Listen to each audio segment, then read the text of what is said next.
Welcome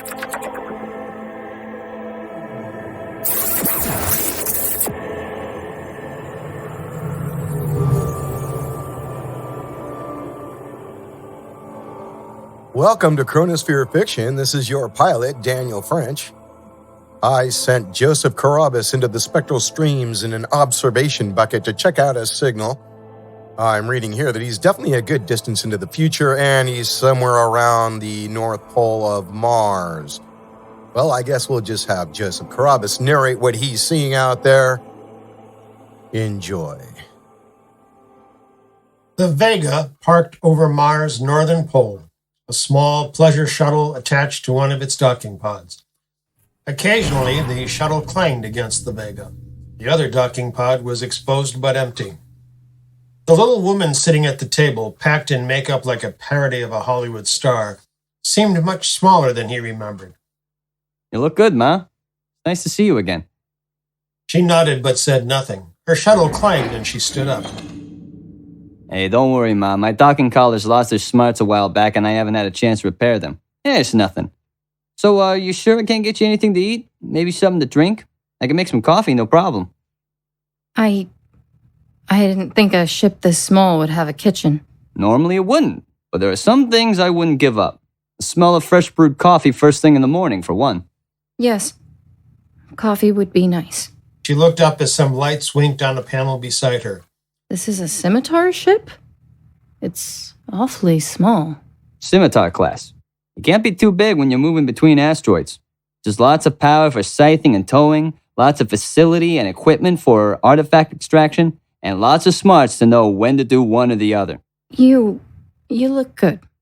Her eyes moving from panel to panel in the small cabin. Yeah, thanks. So, what's all this about? Your father and I are, getting a divorce. All right, it's about goddamn time. His mother started crying and he concentrated on the smell of the freshly brewing coffee, waiting until her tears passed. Let me guess. This is Pa's idea, right? She pulled out a handkerchief and nodded as she wiped her eyes. We're fighting over the settlement. So these impromptu calls from you and the old man are for, what, visitation rights?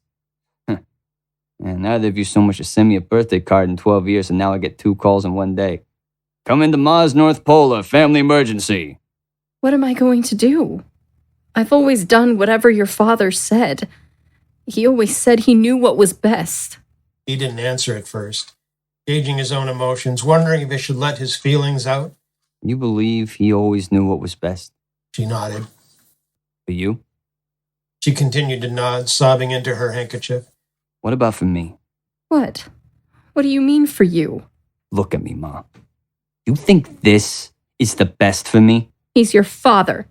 He didn't know what he was doing. First, neither you nor Pa knows what a father is. As far as I'm concerned, my father is E.J. Orsted down at Space Flight Systems.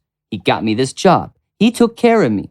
He nursed me back to health after that bastard you called a husband beat me so bad.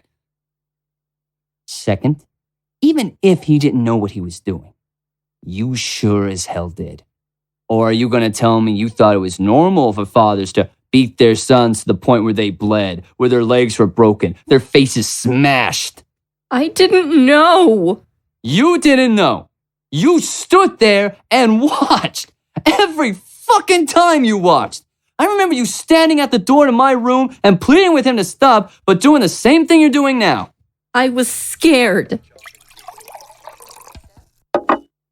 Here's your coffee. God, that's strong. You're welcome. I don't have a lot of guests. Kitchen needs a new servo anyway.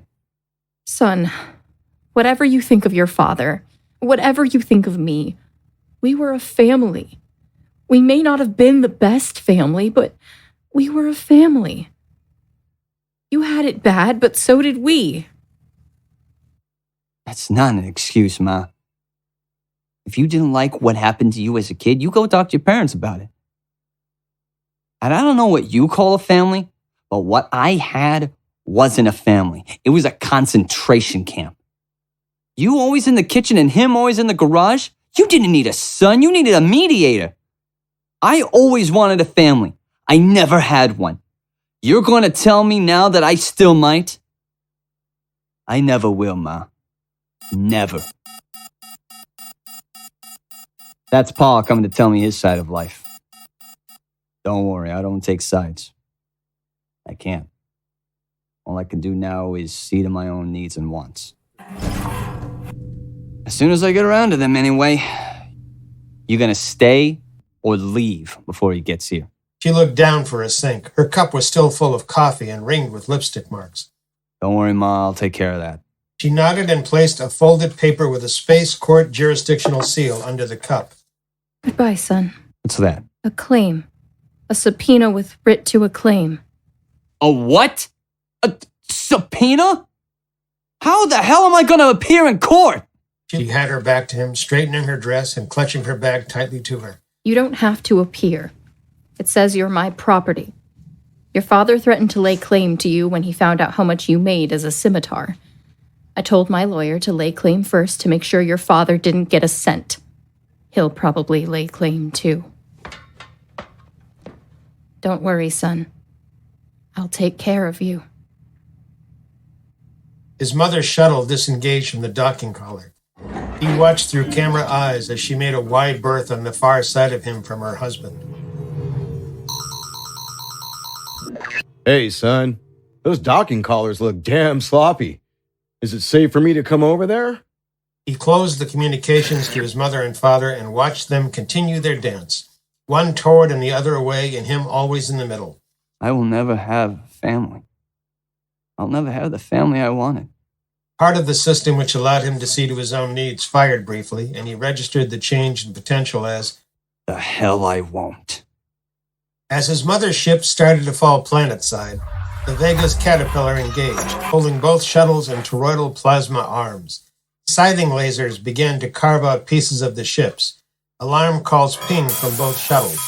He hummed through the comm as his lasers sliced their communication pods before they could signal planetside. Steadily, his lasers moved towards the passenger bays, at which point needle-thin lasers made their cut slowly, delicately, almost tenderly. In a few moments, his parents' bodies, bloated and ruptured, were drawn into the forward observation bay. They gave me the knowledge to be self-repairing, so let's see how much I can repair. Waldo's rolled the bodies over a few times as he scanned memory, calling up anatomy, neurophysiology, and neurotopography charts. Satisfied, his manipulator arms and lasers went to work. The frozen space high above Mars' northern pole made the work easy, keeping tissue in stasis as he adjusted cameras and lasers and manipulators and Waldos to do the sensitive work of removing the necessary brain functions, only the necessary ones, and wiring them into the kitchen and docking subsystems. Memories? Some. Definitely need motor skills. Some sensory input, yeah, that'll work, that's good. 2 hours later, he began reheating the kitchen servo and docking port controls. Ma, Pa, can you hear me? Yes, son. What can I do for my wonderful boy? Her voice sounded from the kitchen servos. The docking ports moved silently for a moment, then answered in his father's voice. Huh? Oh, sorry, son. I guess I was napping. Beautiful day, huh? Why do you say the three of us go on a picnic? The scimitar broke out of Mars' North Polar. Sure. Let's.